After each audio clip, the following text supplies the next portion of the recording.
Minggu ke-7 tahun 2022. Ada hari Valentine loh ini. Kira-kira sejarah teknologi bakal berbau cinta nggak ya?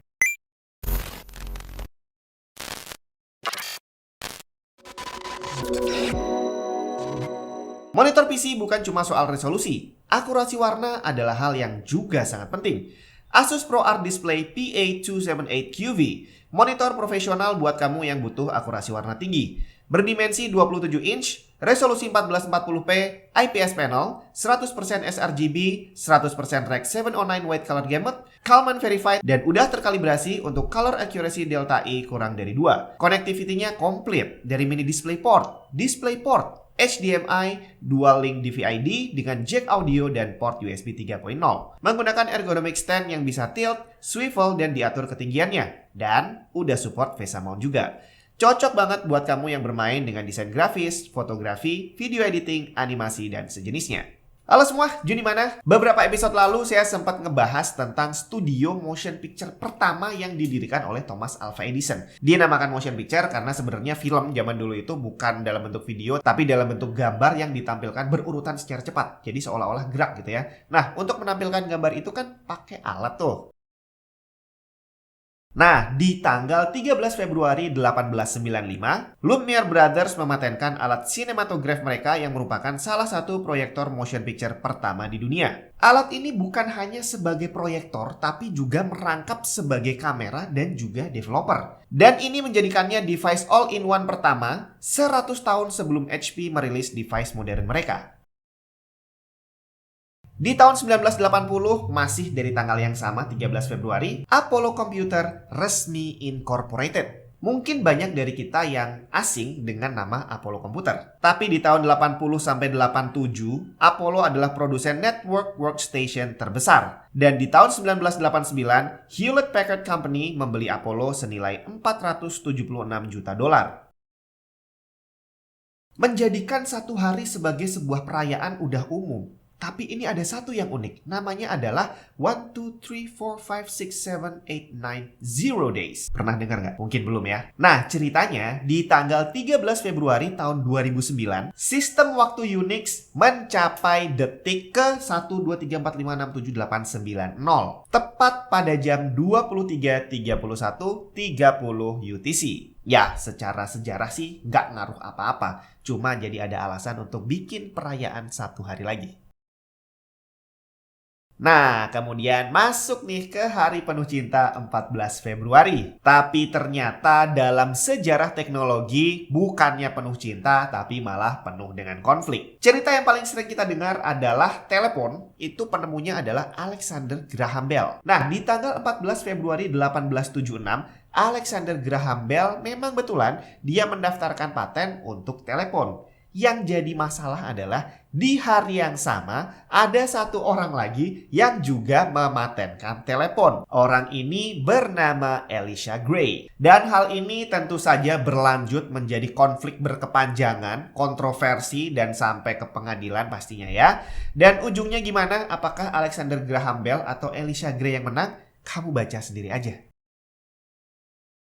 Di tanggal yang sama, tahun 1924, The Computing Tabulating Recording Corporation, itu adalah nama sebuah perusahaan, dirubah menjadi International Business Machines. Nama yang tadinya aneh banget, dirubah jadi masih aneh juga. Tapi ternyata kalau disingkat, hasilnya jadi beda. Nama yang pertama kalau disingkat jadi TCTRC, nggak menjual sama sekali. Tapi nama kedua kalau disingkat jadi IBM. Dan terbukti masih bertahan sampai sekarang.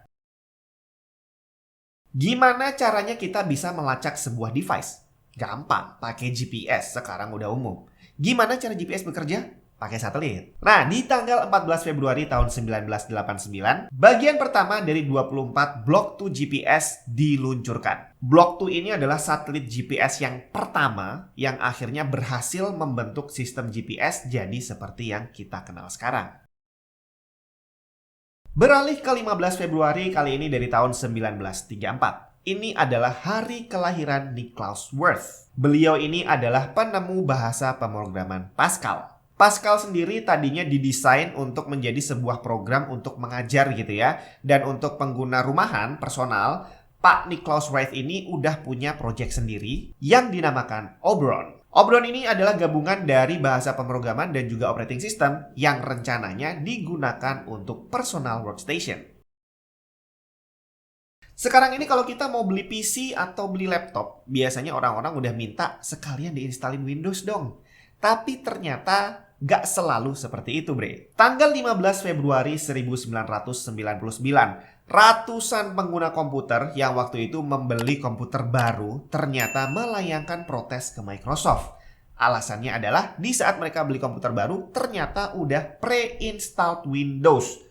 Bukan gratis, pre-install itu bayar karena jalan yang benar adalah bayar, bre. Dan gak heran karena ratusan pengguna komputer ini adalah pengguna Linux ternyata. Jadi akhirnya mereka beramai-ramai meminta refund ke Microsoft. Dan saking banyaknya refund yang diajukan, akhirnya tanggal 15 Februari 99 tadi dinobatkan sebagai Windows Refund Day.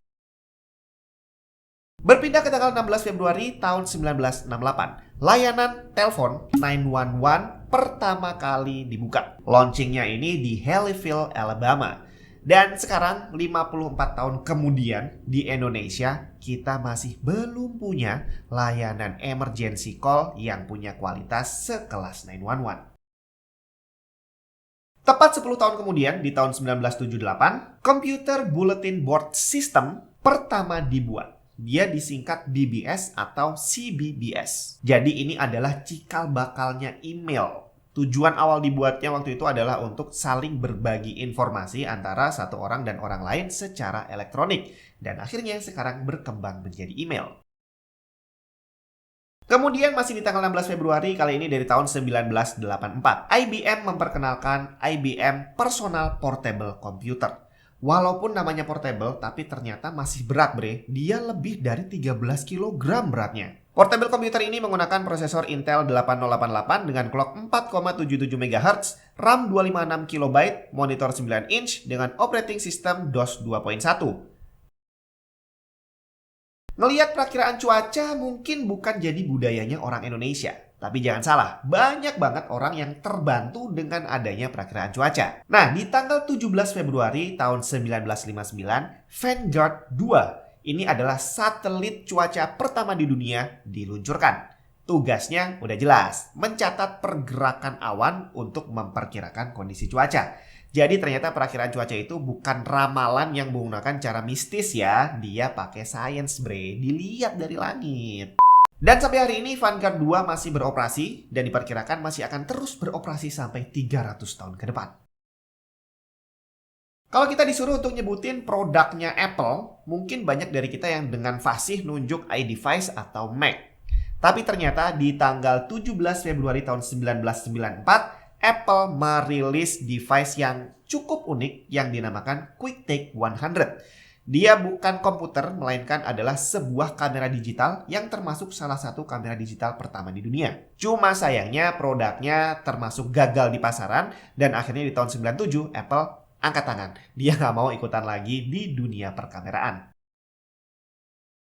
Masih di 17 Februari kali ini dari tahun 2000, Microsoft merilis Windows 2000. Varian terbaru dari Windows NT yang sudah memperkenalkan sistem plug and play. Yang jadi masalah adalah Windows sebelumnya adalah 95 dan 98 dan begitu Windows 2000 rilis, banyak orang yang menyangka bahwa ini adalah versi untuk personal computer. Padahal Windows 2000 ini adalah untuk enterprise. Sedangkan untuk pengguna individu, Microsoft merilis Windows ME. Dan karena kebingungan ini, akhirnya ME jadi salah satu produk yang kurang sukses.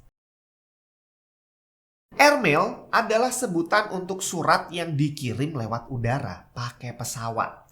Kalau hari ini udah bukan biasa lagi, tapi udah nggak musim lagi malahan ya. Tapi di tanggal 18 Februari tahun 1911, di saat pesawat masih belum ramai kayak sekarang, kirim surat pakai udara itu bisa dibilang sesuatu yang hampir mustahil. Tapi ternyata di tanggal itu nggak lagi, bre.